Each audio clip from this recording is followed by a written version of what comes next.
Thank you. Thank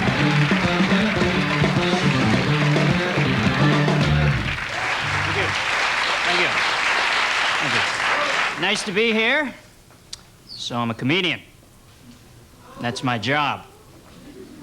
Now, jobs are funny. There are no hard, fast rules on making it to the top, but a pretty good rule of thumb is if you make it to age 35 and your job still involves wearing a name tag, you've probably made a serious vocational error somewhere along the line. I'm married. I've been married around 9 months. I notice subtle sexual problems creeping into the marriage. My wife's dropping little hints that everything isn't quite what she would like it to be. For instance, last night I was feeling kind of frisky. I hop into bed, and she's lying there in a shark cage, and I'm banging my snout up against the cage. She's sticking me with that prod, you know, and all the guys on the Calypso are laughing at me. I don't need that. So I'm staying out on Long Island with friends. I got up early this morning, had breakfast at the International House of Pancakes. And, you know, as soon as you walk into the place, there's that distinct worldwide feel, huh? I was baffled by the complex international menu, so I just had the flapjack du jour, and,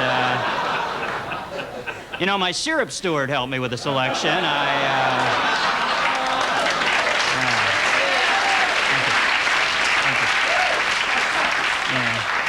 I had a very dry maple, busy but never precocious. I'm driving into the show tonight. I stop at a 7-Eleven. The man in front of me orders a big gulp. Now, do I need 32 ounces of any fluid? This drink has an undertow. What, do you dock your jet ski in this thing? I mean, who do they think is that thirsty? I guess this is for the guy who walks right off the surface of the sun directly into the 7-Eleven. You know, I'm a little parched, Habib. What do you have in a depth charge size drink back then? Now they have something called a super big gulp. I can only imagine they must back a tanker truck up to your house and jam a nozzle down your throat and start irrigating you like some personalized Tennessee Valley Authority project or something. Flew in yesterday from L.A. Whenever I travel, I go by plane. I don't trust trains. I never have. Even as a young boy, I was skeptical. I remember those old movies where somebody would get on the train. Halfway through the journey, they'd reach up above the window, yank down on that cord. Yeah, you know, I don't think I ever want to be on any form of mass transit where the general public has access to the vehicle's brakes. I'd hate to find out we went off the tracks at 200 miles an hour because Gus thought he saw a woodchuck.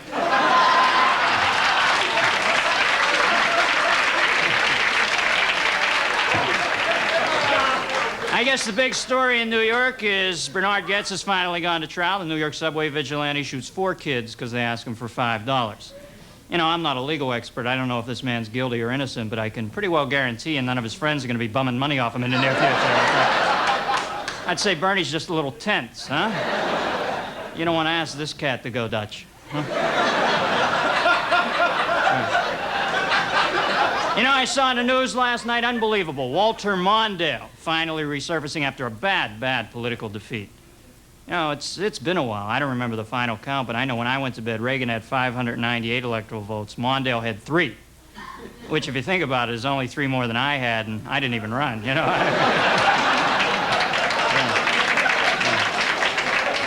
Well, thank you for bordering on applause. But, you know, this guy spent $20 million, and I almost tied him. So,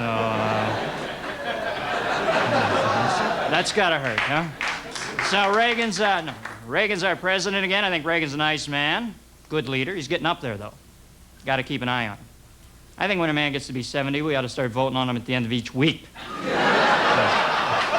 Every Sunday night, do it over the telephone like MTV, 50 cents a call. You want Reagan, you want David Lee Roth. Let the people speak.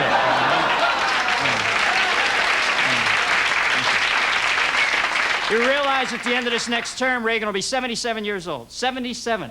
And he has access to the button. You know, my grandfather's 77. We won't let him use the remote control for the TV set. You know? You've been nice.